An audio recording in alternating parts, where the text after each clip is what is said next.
जादूवाला रुटी। रतन आउ तार परिवार गाईर क्षीर बिकी निज परिवार भरण पोषण करती। गोटे दिन गाईर मृत्यु हो जाए आउ तांको घरे खाइबा मध्य कष्टरे मिले, किंतु तथापि सेमाने गरीब बुढ़ी को ता भागर खाइबा देई दियंती, जापरे तांकर भाग्य ही बदली जाए। माधवपुर नामक गाँव रे रतन ता स्त्री गीता आउ झियो मितु सहित रहुथिला। ता पाखरे गोटे गाई थिला जहार क्षीर बिकी से निजर परिवार पालुथिला। गीता, मु क्षीर बिकिबाकू जाउछि। आजी गाई क्षीर कम देइछि, देखिबा केते टंका मिलुछि।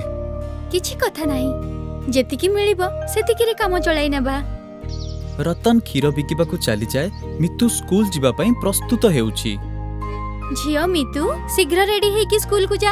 हाँ माँ, मु एबे ही रेडी होउछि। सेतिकी बेले घर बाहरु कहार शब्द सुबा जाए।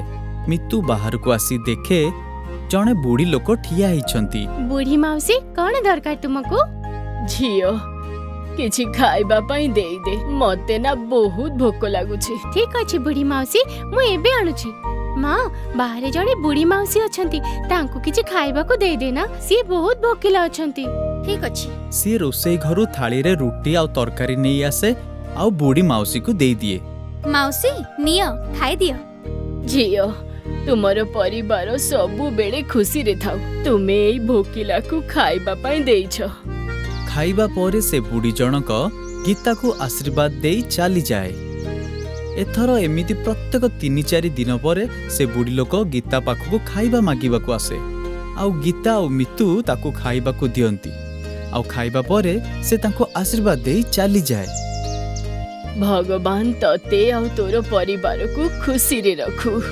पुणी दिने रतन जेबे गाई पाखକୁ क्षीर दुहिबाकू जाए तो से देखे कि ता गाई जमी उपरे बेहोश ही पड़िछि। गाईटी मरी जाइथिला।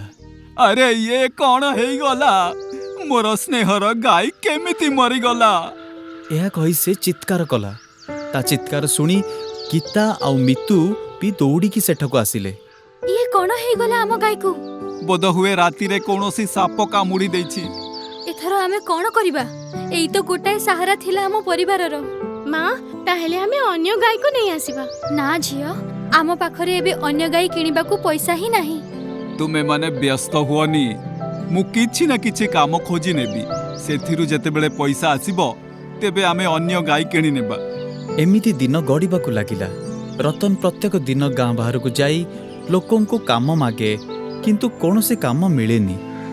भाई किछि काम थिले कह मते, मु किछि भी करि नेबी। ना भाई, मो पाखरे तो पई किछि काम नाही।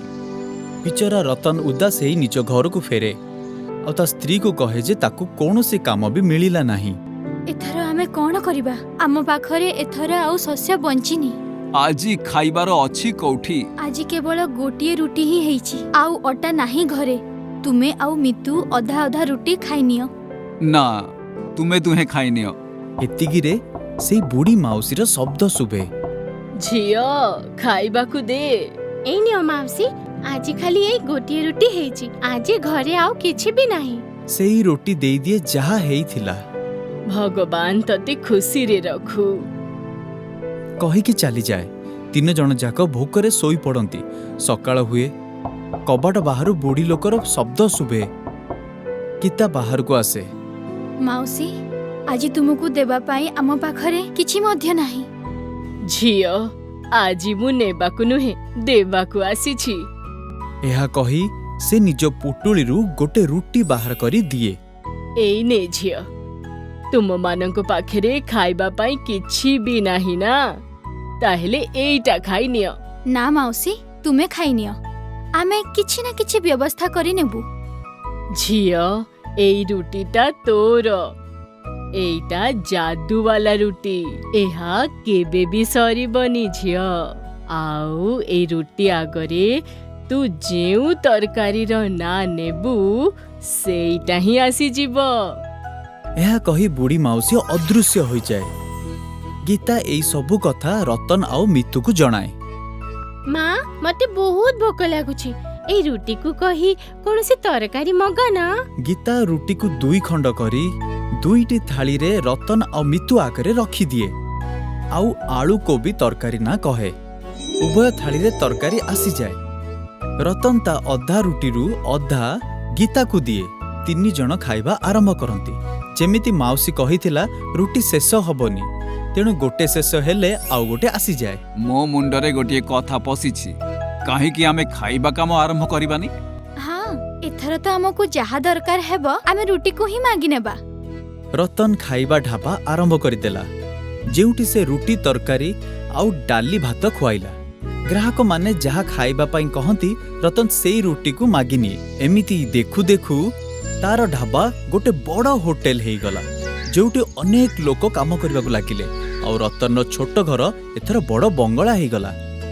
ତାହେଲେ ପିଲେ, ଏ କାହାଣୀରୁ ଆମକୁ ଏଇ ଶିକ୍ଷା ମିଳେ କି ଆମକୁ ଅନ୍ୟମାନଙ୍କର ସାହାଯ୍ୟ କରିବା କଥା। ଆମର କରିଥିବା କର୍ମ କୌଣସି ନା କୌଣସି ରୂପରେ ଆମକୁ ଫେରସ୍ତ ମିଳିଥାଏ।